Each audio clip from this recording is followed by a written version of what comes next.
Hi friends, math science world में आपका स्वागत है। आज की वीडियो में हम बात करने वाले हैं क्लास 10th का मैथ। क्लास 10th का क्या मैथ, जो कि एनसीईआरटी बुक से लिया गया है। हमारा जो आज का प्रश्नावली होगा वह होगा प्रश्नावली 3.1 का, जिसका चैप्टर का नाम है दो चर वाले रैखिक समीकरण युग्म। तो दो चर वाले रैखिक समीकरण युग्म से प्रश्नावली 3.1 का आज पार्ट 1 वीडियो देखते हैं दोस्तों, और बाकी का पार्ट आगे आएगा। तो चलिए क्वेश्चन पर चलते हैं और वीडियो को स्टार्ट करते हैं। तो प्रश्न संख्या 1 क्या कहता है? 1 कहता है निम्न समस्याओं में रैखिक समीकरणों के युग्म बनाइए और उनके ग्राफीय विधि से हल कीजिए। सबसे पहले तो रैखिक समीकरण का युग्म बनाना है, यानी समीकरण बनाना है, और समीकरण बनाने के बाद उनको ग्राफीय विधि से हल करना है। तो प्रश्न संख्या का पार्ट 1 हमारे पास है कि कक्षा 10 में कक्षा X के लिए 10 विद्यार्थियों ने एक गणित की पहली प्रतियोगिता में भाग लिया। कक्षा 10th में 10 विद्यार्थी है जो टोटल गणित प्रतियोगिता में भाग लिया। यदि लड़कियों की संख्या लड़कों की संख्या से 4 अधिक हो तो प्रतियोगिता में भाग लिए गए लड़कों और लड़कों की संख्या ज्ञात करें। ठीक है दोस्तों, यानी टोटल विद्यार्थी 10 हो गया और जो लड़कों की संख्या है वह लड़कियों की संख्या लड़कों की संख्या से 4 अधिक है। बहुत सिंपल सा प्रश्न है दोस्तों। यहाँ देखिए, हमने मान लिया है कि माना कि लड़कियों की संख्या X है, ठीक, और लड़कों की संख्या Y है। लड़की यहाँ पे X मान लिया और लड़का Y मान लिया। तो जो प्रश्न कह रहा था कि टोटल जो विद्यार्थी है, टोटल विद्यार्थी जब जोड़ेंगे तो कितना हो जाएगा? 10। यहाँ बोला कि कक्षा 10 के 10 विद्यार्थियों ने, यानी लड़का लड़की दोनों मिला के 10 को हो गया। तो प्रश्न के अनुसार कुल विद्यार्थी जो होगा लड़की प्लस लड़का दोनों को जोड़ करके 10 हो जाएगा। ठीक है, यह पहला कंडीशन हमारा आया दोस्तों। पहला कंडीशन यहाँ से हमने दिया। दूसरा कंडीशन क्या कह रहा था? दूसरा कंडीशन था कि जो लड़कियों की संख्या है वो लड़कों से 4 अधिक है। लड़की जितना भी होगा, जैसे मान के चलो कि लड़की का 6 है तो लड़का का 2 हो जाएगा, मतलब लड़की 4 ज्यादा होना चाहिए लड़की से। तो इस कंडीशन के अनुसार, शर्त के अनुसार, यहाँ पे देख लो लड़की X था तो X जो होगा Y+4 हो जाएगा। यह समीकरण 2 हो जाएगा दोस्तों। पहले इसको यह मान लेना है, ठीक, इतना तो क्लियर है। उसके बाद इसको सोल्व करना है, किससे? ग्राफीय विधि से सोल्व करना है। तो समीकरण 1 क्या था दोस्तों? X + Y = 10 था। और समीकरण 2 क्या था हमारे पास? समीकरण 2 था X = Y + 4। अब यहाँ से सोल्व करने के लिए हम यहाँ क्या बनाएंगे? बॉक्स बनाएंगे। बॉक्स कैसे बनाते हैं दोस्तों? तो यहाँ देखिएगा, हम इसको बॉक्स बना रहे हैं।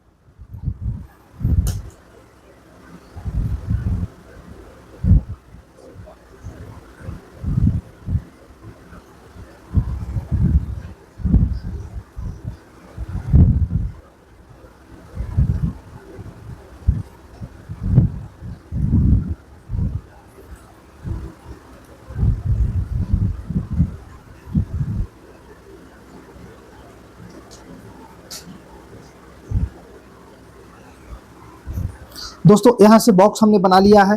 पहला बॉक्स जो होगा वह पहले समीकरण से होगा। तो इसमें समीकरण में आप लोगों ने 9th में पढ़ा था कि कैसे हम लोग जो है ग्राफ के लिए पेज पर डिनोट करते हैं। तो पहला इक्वेशन से क्या करना है कि अपने मन से या तो x का वैल्यू या तो y का वैल्यू पुट करेंगे। हमारे पास इक्वेशन 1 था x + 1 = 0। तो हम जो है अपने मन से यहाँ पे वैल्यू पुट करेंगे, x का या तो y का, आपको जो दिल करे उसको पुट कर सकते हो। तो यहाँ पे हम जो है x का वैल्यू 3 पुट करके देखते हैं, या मान के चलिए x का वैल्यू हमने क्या रख दिया? 3 रख दिया। यहाँ पे x का वैल्यू 3 रख दिया तो y का वैल्यू क्या हो जाएगा? तो देखिए यहाँ से देखेंगे, x का वैल्यू हमने 3 रखा तो 3 + y = 10। तो y = 10 - 3 = कितना हो जाएगा? 7 हो जाएगा दोस्तों। 7 यानी y का वैल्यू इस बॉक्स में 7 लिख देना है।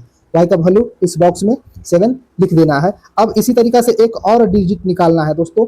इसी तरीका से एक और डिजिट निकालना है। तो इस बार क्या करेंगे? x का वैल्यू कुछ और रख सकते हैं। तो हम जो है x का वैल्यू यहाँ बॉक्स में 6 रख दिए अपने मन से। आप अपने मन से कुछ भी रख सकते हो, 1 2 3 4 5 माइनस में भी रख सकते हो। तो हमने जो है यहाँ x का वैल्यू कितना रख दिया? 6। तो 6 + y = कितना हो जाएगा? 10। यहाँ से y का वैल्यू निकालेंगे दोस्तों। तो y का वैल्यू कितना हो जाएगा? 4 हो जाएगा। y का वैल्यू 4, यहाँ पे हमने 4 बॉक्स में लिख दिया। यानी इक्वेशन 1 के अनुसार, यह जो हमारा इक्वेशन 1 था उसके अनुसार हमने एक बॉक्स तैयार कर लिया। उसी प्रकार इक्वेशन 2 से हम दूसरा बॉक्स तैयार करेंगे। यहाँ से कुछ भी वैल्यू हम रख सकते हैं। मैं यहाँ से y का वैल्यू 0 रखूंगा, तो y का वैल्यू 0 रखेंगे तो x बराबर क्या हो जाएगा, 4 हो जाएगा। तो मैं x का वैल्यू यहाँ पे 4 पुट कर दिया। अब जो है अगला स्टेप में मैं y का वैल्यू रखना चाहूंगा, y का वैल्यू 2 रख रहा हूं दोस्तों, अपने मन से y का वैल्यू 2 रख दिया, तो x बराबर 2 प्लस का 4 यानी 6 हो जाएगा। तो x के जगह पर क्या पुट कर देंगे, 6 पुट कर देंगे दोस्तों। तो यह हमारा टेबल बन गया। अब इसको सोल्व करने के लिए हम चलेंगे अगले पेज, ग्राफ के पेज पर।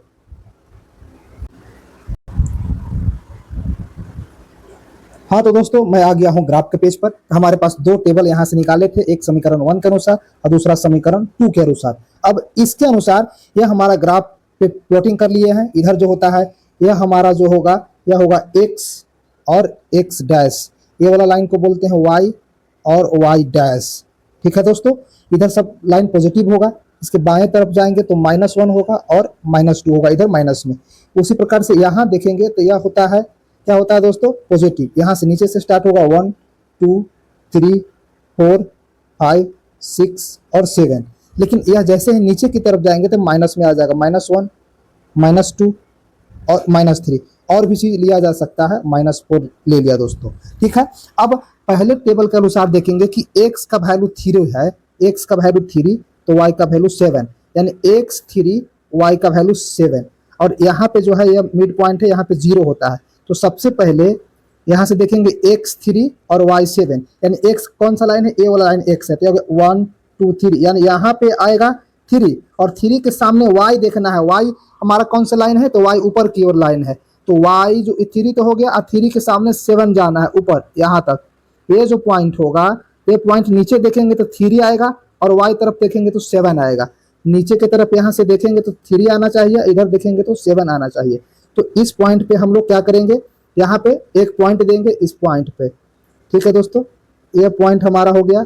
इसका नामकरण क्या कर देंगे, इसको लिखना भी है, यह है 3 और 7। ओके दोस्तों, ये पॉइंट हमारा पहला पॉइंट आ गया। ठीक है दोस्तों, अब उसी प्रकार से दूसरा पॉइंट देखेंगे, x का वैल्यू 6 और y का वैल्यू 7। तो x देखिए 6 पर जाएंगे, ये हो गया x 6 और y का वैल्यू 4, y का वैल्यू 4, तो 4 के सामने देखेंगे यानी यहाँ पर, इधर से देखेंगे तो 6 और इधर से देखना चाहिए तो 4 आना चाहिए। कितना, 6 और 4, पहले y को लिखा जाता है फिर x को, यानी अगर हम लिखे तो 6 और 4, ये जो पॉइंट है ये पॉइंट का नाम हो जाएगा 6 और 4।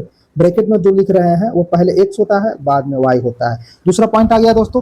अब इन दोनों पॉइंट को स्केल के माध्यम से सीधा मिलाना है। स्केल रख के इन दोनों पॉइंट को अच्छे से मिलाऊंगा, ऐसे मिला दिया। ठीक है दोस्तों, दोनों पॉइंट मिल गया।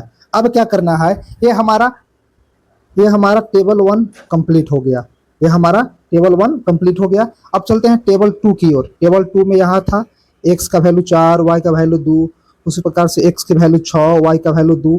फिर हम उसी जैसे अभी किए थे वैसे करेंगे, यानी दूसरे के अनुसार चलेंगे तो x का वैल्यू 4 और y का वैल्यू 2 है, 4 2, तो x यहाँ 4 है और 4 के सामने ऊपर 2 तक जाएंगे, यानी इस पॉइंट पे जाएंगे दोस्तों, इस पॉइंट पे।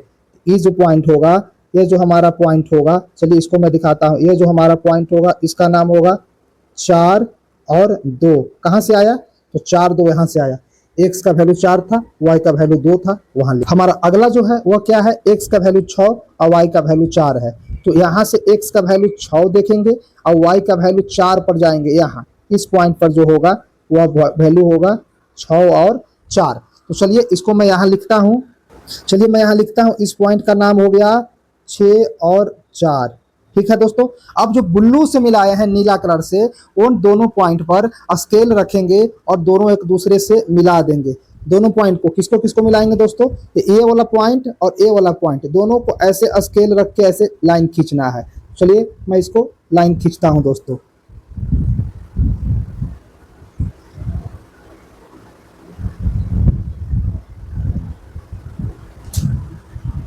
तो इस प्रकार से यहाँ हमने दोनों को लाइन खींचा। तो यह जो नीला कलर वाला था यह इक्वेशन 2 था, उस इक्वेशन का हम नाम भी लिख सकते हैं, x बराबर y प्लस का 4 लिख सकते हैं।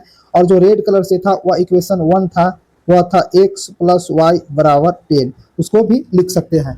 अब हमको कैसे पता चलेगा कि इस प्रश्न का आंसर कौन सा है, तो दोनों रेखा जहां एक दूसरे को कट किया है वही इस प्रश्न का उत्तर हो जाएगा। वही इस प्रश्न का क्या हो जाएगा दोस्तों, इस प्रश्न का वही उत्तर हो जाएगा। तो देखिए दोनों लाइन यहाँ पे एक दूसरे को कट किया है, कहाँ कट किया है, 6 और 4 पर दोनों लाइन क्या किया है, दोनों रेखा प्रतिच्छेद किया है। प्रतिच्छेद का मतलब क्रॉस किया है। तो इसका जो सॉल्यूशन का हल होगा दोस्तों से देखिए x का जो वैल्यू आया, तो यहाँ से जो हमारा सॉल्यूशन आया x का 6 आ गया और y का वैल्यू 4 आ गया। कैसे जाने दोस्तों, तो हमें पता चला कि दोनों एक दूसरे को इसी पॉइंट पर कट रहा है और इस पॉइंट का जो क्या है, इस पॉइंट का जो कोऑर्डिनेट है वह 6 और 4 है। तो यहाँ से हमने जो माना था कि लड़कों की संख्या y माना था, तो y जो होगा 4 हो जाएगा और लड़कियों की संख्या x माना था वह 6 हो जाएगा। तो यहाँ से हम लिख दे रहे हैं दोस्तों, लड़कों की संख्या 4 और लड़कियों की संख्या 6। तो इस प्रकार से हम ग्राफ के माध्यम से यह हमारा सॉल्व हो गया दोस्तों। प्रश्न संख्या 1 का प्रश्न संख्या 2 देखेंगे। 5 पेंसिल तथा 7 कलमों का कुल मूल्य 50 रुपया है, जबकि 7 पेंसिल तथा 5 कलमों का कुल मूल्य 46 रुपया है। तो एक पेंसिल का मूल्य तथा एक कलम का मूल्य ज्ञात करें। ज्ञात करना है दोस्तों एक पेन और एक कलम का पेंसिल का मूल्य। तो यहाँ से हमने मान लिया, यहाँ देखिए हमने क्या मान लिया,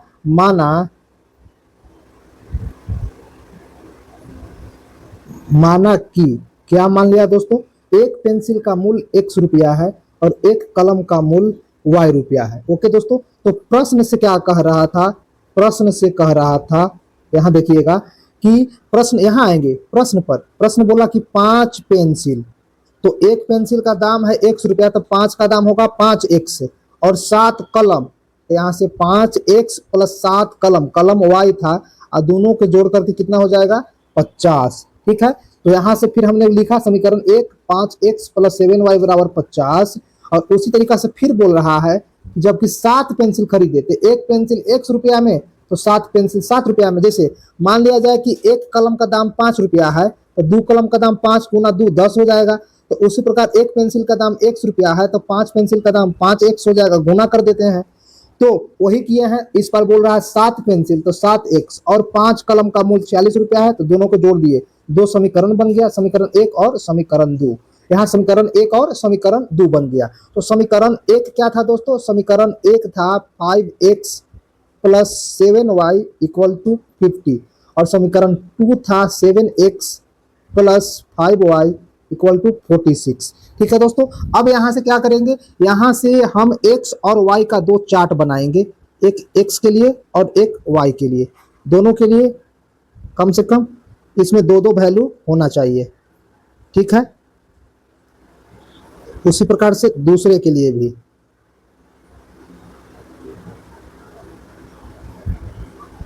यह हो गया। अब हम आगे क्या करते हैं, इक्वेशन 1 और इक्वेशन 2 से चलेंगे। तो जैसे ही इक्वेशन 1 से चलेंगे तो हमारे पास क्या था, 5x प्लस 7y बराबर 50 था। हमें क्या दिया था दोस्तों, हमें दिया था 5x plus 7y equal to 50।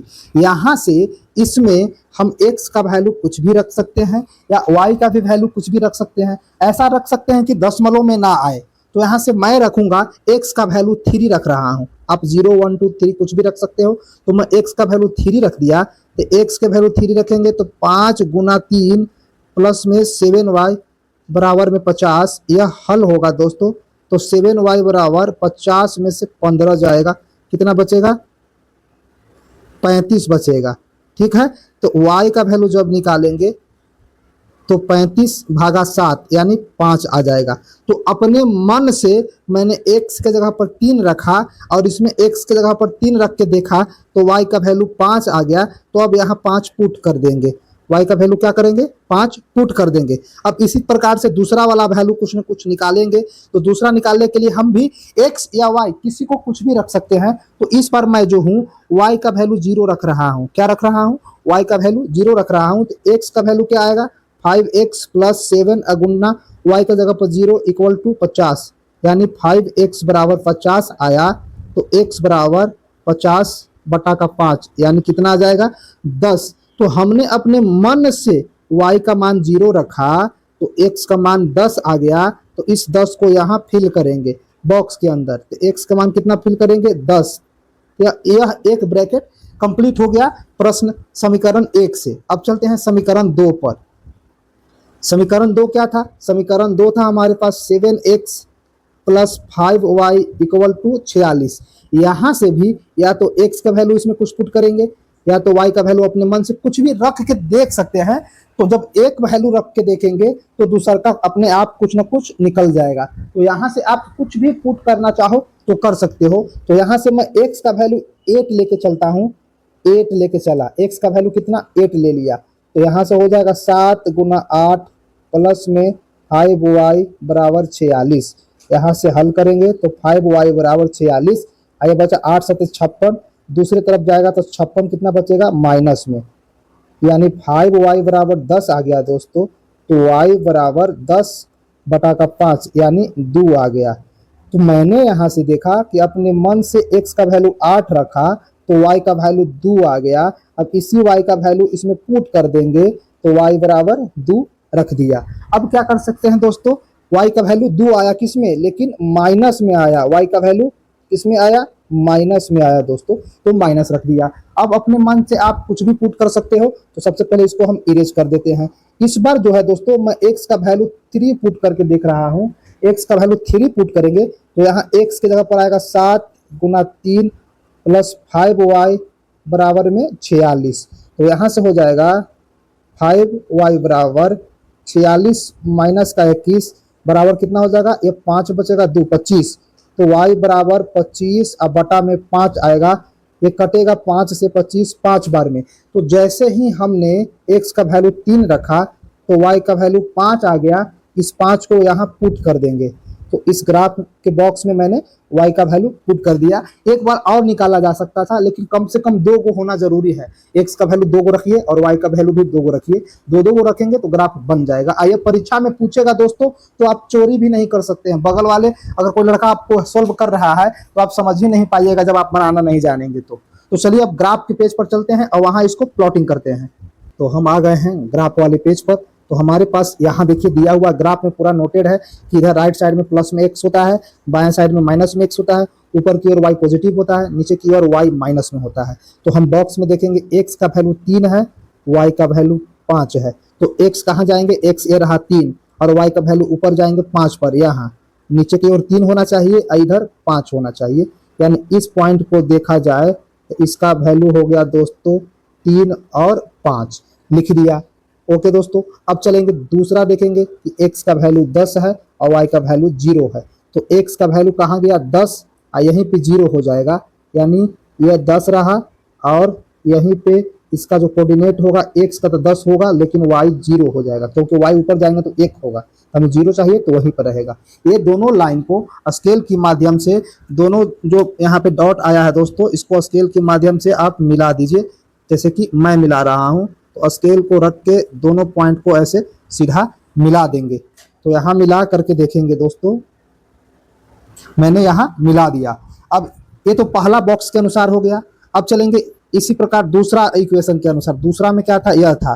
दूसरे वाले के अनुसार चलेंगे तो हमारा x बराबर 8 था, y बराबर -2 था। x बराबर 8 और y बराबर -2, तो x के बराबर तो ये 8 हो जाएगा, लेकिन y का वैल्यू -2 आना चाहिए। तो माइनस नीचे है y, तो x के वैल्यू तो 8 पहले देख लिया, अब -2 यहाँ जाएगा, यहाँ ये जो है -2 है दोस्तों। इधर से देखेंगे तो 8, इधर से देखना चाहिए तो -2। ठीक है दोस्तों, यानी इस पॉइंट पे कहाँ, यहाँ 2 के सामने इसका जो कोऑर्डिनेट है इसका है 8 और -2। ओके दोस्तों, यह हो गया पहला। दूसरा के अनुसार x का वैल्यू 3 और y का वैल्यू 5। तो x का वैल्यू 3 यहाँ है और y का वैल्यू 5 जाएंगे ऊपर, यहाँ पे 3 और 5। तो यहाँ मैं डॉट कर दे रहा हूँ, इसका वैल्यू हो गया 3 और 5, दोनों हो गया। अब दोनों लाल से जो लिए हैं उन दोनों रेड कलर वाले को स्केल रखेंगे, एकदम सीधा मिलाएंगे दोस्तों। स्केल रखेंगे और क्या करेंगे, एकदम सीधा लाइन खींचेंगे इस तरीका से जैसे मैं खींच रहा हूँ। लाइन हम लोगों ने सीधा खींच दिया दोस्तों। तो यह जो नीला कलर वाला था यह इक्वेशन 1 था, तो इसको हम इक्वेशन 1 लिख दे रहे हैं। क्या था इक्वेशन 1, यह था 5x प्लस का 7y इक्वल टू का 50। और जो रेड कलर वाला था ऊपर था, यह था दूसरा इक्वेशन 7x प्लस में था 5y इक्वल टू 46। दोनों का लिख दिया। तो दोनों जहां एक दूसरे को कट करेगा वही इसका हल होगा। तो दोनों एक दूसरे को यहाँ पे कट किया दोस्तों, कहाँ 3 और 5 पर। तो 3 और 5 इसका हल होगा। हल क्या होगा? 3 और 5 यानी x का वैल्यू 3 आएगा और y का वैल्यू 5 आएगा। पहले x होता है, उसके बाद y होता है। तो दोस्तों इसका हल हो गया। तो हम लोगों ने क्या माना था? हम लोगों ने माना था पेंसिल की संख्या को x माना था। तो पेंसिल की संख्या x और पेन की संख्या को y माना था। तो पेंसिल x कितना आ जाएगा? x 3 आ जाएगा और पेन कितना था? y 5 आ जाएगा। तो इस प्रकार से इस प्रश्न का जो उत्तर होगा 3 और 5 हो जाएगा। इस प्रश्न का उत्तर कितना हो जाएगा दोस्तों? 3 और 5 हो जाएगा। यह हमारा सोल्व हो गया पार्ट 2 भी। प्रश्न संख्या 1 का पार्ट 2 कंप्लीट हो गया। अब चलते हैं अगले प्रश्न संख्या 2 की ओर। प्रश्न संख्या 2 की ओर चलेंगे। 2 कहता अनुपात a1/a2, b1/b2 और c1/c2 की तुलना करें और ज्ञात कीजिए कि निम्न समीकरण द्वारा निरूपित रेखाएं एक बिंदु पर प्रतिच्छेद करती है, समानांतर है अथवा संपाती है। 3 कंडीशन चेक करना है, प्रतिच्छेद करती है कि समानांतर है या संपाती है। तीनों को किसमें से कौन सा कंडीशन फॉलो होता है उसको आपको दर्शाना है। तो चलिए हम इसका पार्ट 1 देखेंगे। पार्ट 1 में हमारे पास क्वेश्चन है 7x + 6y = 9 या 5x - 4y + 8।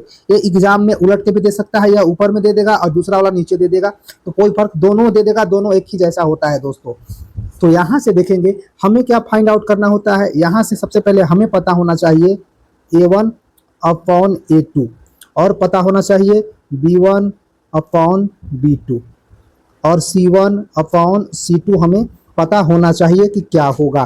तो x का यहाँ पे जो x है, x के साथ में जो गुना में आता है, x का गुणांक, तो ऊपर का a1 और नीचे के a2 होता है। यानी a1 5 और a2 a1 7 और a1 7 और a2 5 हो जाएगा। यानी यहाँ लिख सकते हैं 7/5।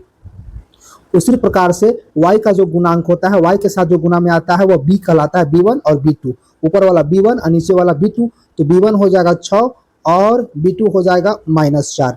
ठीक है दोस्तों। उसी प्रकार से जो अचर होता है, जो कांस्टेंट होता है, चर कांस्टेंट, वह होता है c1 और c2। ऊपर को मान सकते हैं c1 और नीचे को मान सकते हैं c2। तो c1 हो जाएगा -9 और c2 हो जाएगा 8। ओके दोस्तों। तो यहाँ से हम क्या कर सकते हैं कि पहले हम चेक करके देखेंगे कि क्या a1/a2 इक्वल है कि नहीं। a1/a2 आया है 7/5, ये आया है 6/4, दोनों बराबर नहीं है। तो यहाँ से यह लिखा जा सकता है कि a1/a2 जो है, यहाँ से हम क्या देखें कि 7/5 नॉट इक्वल है 6/4 का, यानी ए वाला टर्म और ए वाला टर्म बराबर नहीं है।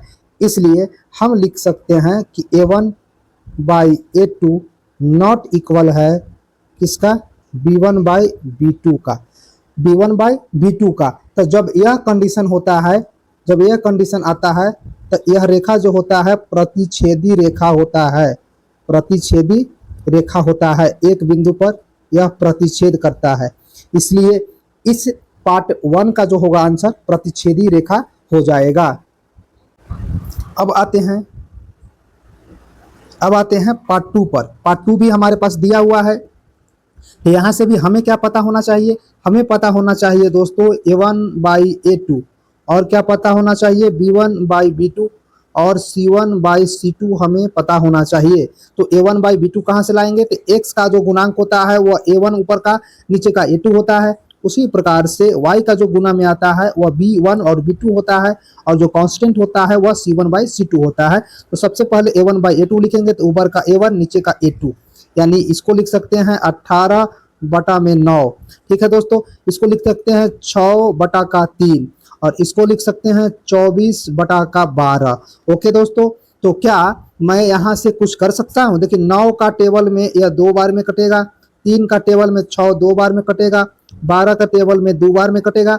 यानी इधर भी आया 2/1 बराबर, फिर आया 2/1 और फिर आया 2/1, यानी तीनों बराबर आया। तो हमें क्या निष्कर्ष निकला? हमें निष्कर्ष निकला कि a1/a2 वह बराबर आ रहा है मेरे पास b1/b2 का और वह बराबर आ रहा है c1/c2 का। तो यदि तीनों कंडीशन बराबर आ जाए तब वह जो होता है संपाती रेखा होता है दोस्तों, संपाती रेखा। यह जो समीकरण होगा वह समपाती होगा, और समपाती जो भी होते हैं इनके अनगिनत हल होते हैं, इन्फिनिट सॉल्यूशन होता है, इसका बहुत सारा हल हो जाएगा। तो प्रश्न संख्या 2 का पार्ट 2 का बहुत सारे हल हो जाएंगे। अब चलते हैं पार्ट थर्ड क्या कहता है। पार्ट थर्ड भी हमारे तरह का इक्वेशन 2 दिया है, तो यहाँ से हमें पता होना चाहिए a1/a2, और क्या पता होना चाहिए b1/b2, और पता होना चाहिए c1/c2। ओके दोस्तों, तो a1/a2 कहाँ से निकालते हैं, तो जो x के साथ गुना में आता है या a1 a2 होगा, उसी प्रकार y के साथ जो गुना में होगा वह b1 और b2 होगा, और जो c होगा यहाँ c1 और नीचे का c2। तो यहाँ 2/6 लिखेंगे, तो a1/a2 हो गया 2/6, और b1 देखिए यहाँ कुछ नहीं है तो -1 है, -1 और -3, यानी b1/b2 लिखा जा सकता है -1 अपॉन का -3 है दोस्तों, -3, और c1/c2 है 9/10, 9/10। ओके दोस्तों, 9/10। अब यहाँ क्या कर सकते हैं, 2 का टेबल में 6 आता है 3 बार में, यानी ऊपर में 1 नीचे का 3, यह भी माइनस प्लस कट गया 1/3। यहाँ कितना आया 9/10, यानी पहला जो आया है 1/3 आया है, और दूसरा आया है वह भी 1/3 आया है, और तीसरा का 9/3 आया है। तो पहला और दूसरा तो बराबर है, लेकिन तीसरा बराबर नहीं है, यानी हम क्या कंक्लूजन निकाले कि a1/a2 इक्वल आया b1/b2 का, लेकिन नॉट इक्वल आया c1/c2 का, तीसरा बराबर नहीं आया। तो जब ऐसा कंडीशन होता है तो इसका जो होता है समानांतर रेखा होता है, समानांतर रेखा बनाता है, और ऐसे वाले का कोई हल नहीं होता है। जब इसको सोल्व करेंगे तो कोई हल नहीं आएगा, कोई हल नहीं आएगा दोस्तों, इस प्रश्न का कोई हल ही नहीं निकाला जा सकता है। तो हमने प्रश्न संख्या 2 का पार्ट 3 तक कंप्लीट किया है। अब चलते हैं अगले पेज पर। प्रश्न संख्या 3 क्या कहता है उसको देखेंगे। प्रश्न है दोस्तों, अनुपातों a1/a2, b1/b2 और c1/c2 की तुलना कर ज्ञात कीजिए कि निम्न रैखिक समीकरणों के युग्म संगत है या असंगत। हमारे पास 2 इक्वेशन दिए गए हैं प्रत्येक प्रश्न में, तो आपको ए वाला कंक्लूजन निकालना है, a1/a2, b1/b2 और c1/c2 कंक्लूड करके हमें क्या दिखाना है कि संगत है या असंगत है। तो प्रश्न संख्या 3 का पार्ट 1 देखेंगे, 2 समीकरण दिया हुआ है। तो इस समीकरण से सबसे पहले हम a1/a2 निकालेंगे। तो हमें क्या पता होना चाहिए, हमें पता होना चाहिए a1/a2 और b1/b2, और क्या चाहिए c1/c2। a1/a2 कहाँ से आएगा, तो x के साथ जो गुना में आता है a1 और नीचे वाले समीकरण का a2, यानी 3/2 इसका होगा, इसको लिख सकते हैं 3/2। उसी प्रकार से यहाँ है b1/b2, तो y के साथ जो गुना में रहता है -2/3, यह b1/b2 हो जाएगा, यानी इसको लिख सकते हैं 2/3। उसी प्रकार अब निकालेंगे c1/c2, तो 5/7 हो जाएगा, तो हम करेंगे यहाँ 5/7। ओके दोस्तों, यहाँ पे हमने क्या दिए कि a1/a2 का मान 3/2 आया है, और यहाँ पे b1/b2 का मान 2/-3 आया है। ये 2/-3 और 3/-2 दोनों के बराबर नहीं है। तो यदि बराबर नहीं है तो हम लिख सकते हैं कि a1/a2 और b1/b2 दोनों बराबर नहीं आया है, इससे लिखा जाएगा a1/a2 not equal to b1/b2। जब यह कंक्लूजन निकलता है तो यह प्रतिच्छेदी रेखा होता है, प्रतिच्छेदी रेखा होता है दोस्तों, और प्रतिच्छेदी रेखा का एक हल होगा।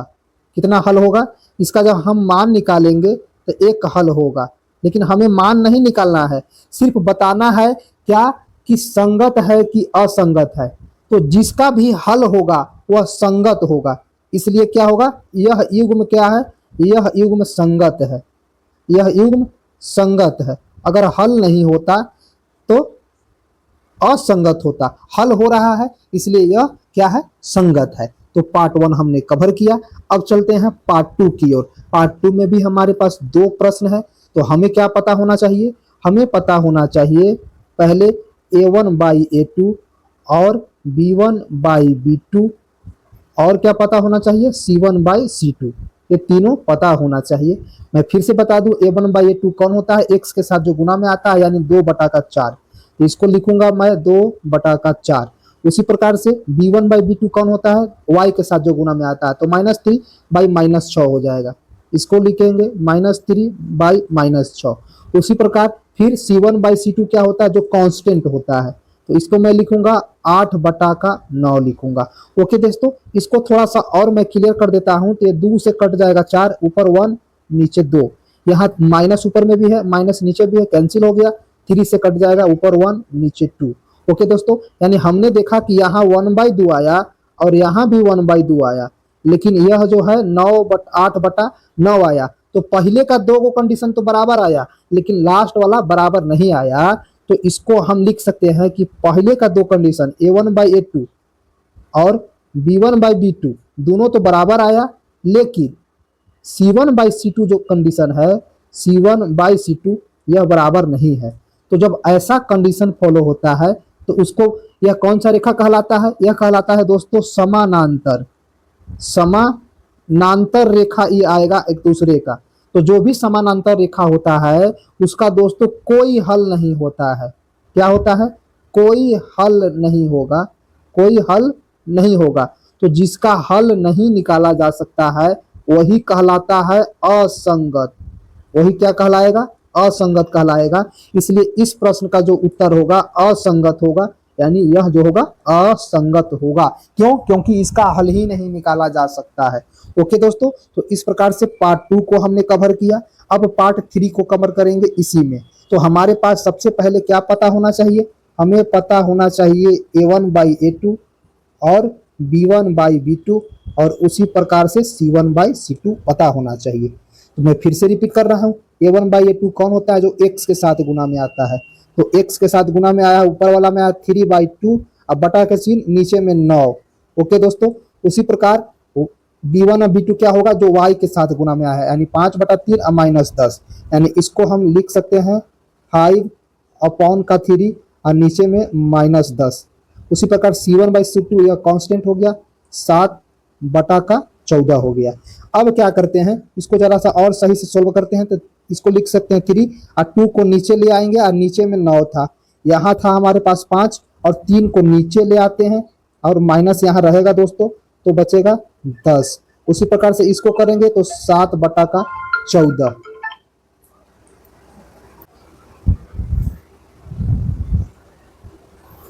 इसको क्या कर सकते हैं, तो अब देखिए ये 3 से कैंसिल हो जाएगा। 3 के टेबल में 9, 3 बार में 5 के टेबल में 2, यह हमारे पास जो आया, यानी इसको करना चाहे तो यह आ गया दोस्तों ऊपर 1/6, यह आ गया 1/-6, आया था 7/14। कोई एक दूसरे के बराबर नहीं है। क्यों नहीं है, क्योंकि यह 1/6 आया, यह 1/- में आया, दोनों एक दूसरे के बराबर नहीं है। तो यहाँ पे कंक्लूजन क्या निकलेगा कि जैसे ही हम a1/a2 किए थे वह b1/b2 के बराबर नहीं आया, b1/b2 के बराबर नहीं आया। तो जैसे ही ये कंक्लूजन आता है, यह हो जाता है प्रतिच्छेदी रेखा। प्रतिच्छेदी, और प्रतिच्छेदी रेखा का क्या होता है, एक हल होता है, एक हल। तो जिसका भी हल होगा वह क्या होगा, संगत होगा। यह क्या है, संगत युग्म है। क्या है दोस्तों, संगत युग्म है। तो मैंने इसका भी पार्ट 3 को कंप्लीट कर लिया। इसका 2 क्वेश्चन और है दोस्तों। तो अब चलिए आगे बढ़ते हैं। तो यहाँ भी क्वेश्चन नंबर 4 जो दिया हुआ है, यहाँ भी हमारे पास क्वेश्चन नंबर 4 दिया हुआ है। कौन सा, यह हमारा पहला इक्वेशन है, यह दूसरा इक्वेशन है। तो यहाँ से हमें क्या प्राप्त होना चाहिए, a1/a2 और b1/b2 हमें प्राप्त होना चाहिए, c1/c2। इतना लिख दिए दोस्तों। तो a1 कहाँ से आएगा, a1 हमारे पास हो जाएगा 5 और a2 -10, यानी इसको लिख सकते हैं 5/-10। अब आएंगे b1 हमारे पास होगा -3 और b2 होगा 6, यानी इसको लिखेंगे -3/6। c1 पाएंगे, c1 11 और -22, यानी 11 और -22। ठीक है दोस्तों, यहाँ कुछ कैंसिल होगा। 5 के टेबल में 2 बार में 10, 3 का टेबल में 2 बार में 6, 11 के टेबल में 2 बार में 10। तो यहाँ से हमें क्या आया, इसका भी वैल्यू 1/2 आया, इसका भी वैल्यू जो आया -1/2 आया, यहाँ भी -1/2 आया, और इसका भी वैल्यू 1/2 आया, यानी तीनों बराबर है। तो हमारे पास क्या कंक्लूजन निकला, तीनों बराबर आया दोस्तों। कौन कौन बराबर आया, a1/a2 बराबर आया B1/B2 का और बराबर आया C1/C2 का। तो ये जो कंडीशन होता है यह क्या होता है, यह होता है दोस्तों ये जो कंडीशन आया दोस्तों यह आया संपाती का, इसको बोलते हैं संपाती। संपाती जो होता है वह होता है संगत। क्या होता है, संपाती जो होता है वह होता है संगत, तो यह युग्म क्या होगा, संगत हो जाएगा दोस्तों। तो पार्ट 4 को हम लोगों ने कंप्लीट किया। अब चलते हैं पार्ट 5 की ओर। तो पार्ट 5 भी हमें क्या देगा, A1/A2 पहले तो देना ही देना है, B1/B2 पता होना चाहिए, C1/C2 पता होना चाहिए। तो यहाँ से A1 का वैल्यू 4/3 है और A2 का वैल्यू 2 है। तो इसको मैं डायरेक्ट कैसे कर सकता हूँ, 4 और नीचे 3 आ जाएगा गुना 3 और ये 2 इधर से आ जाएगा। ठीक है दोस्तों। अब आ जाएंगे B1/B2 पर। तो B1 है 2 और B2 है 3। B1 है 2 और B2 है 3। उसी प्रकार से C1 8 और C2 12। तो यहाँ हो जाएगा 8/12। यानी अब यहाँ कुछ न कुछ कैंसिल होगा, 2 से 4 2 बार में, यानी इसका वैल्यू आया 2/3 और इसका भी वैल्यू आया 2/3। यहाँ कैंसिल होगा 4 से 2 बार में, 4 से 3 बार में, इसका भी आया 2/3। तीनों क्या आया दोस्तों, बराबर आया। तो जब तीनों बराबर होता है दोस्तों तब कौन सा कंडीशन होता है, यह होता है संपाती का। यानी कंक्लूजन क्या निकला, कंक्लूजन निकला कि हमारे पास कि A1/A2 बराबर आया B1/B2 और बराबर आया C1/C2। यह कंक्लूजन होता है, तब होता है संपाती।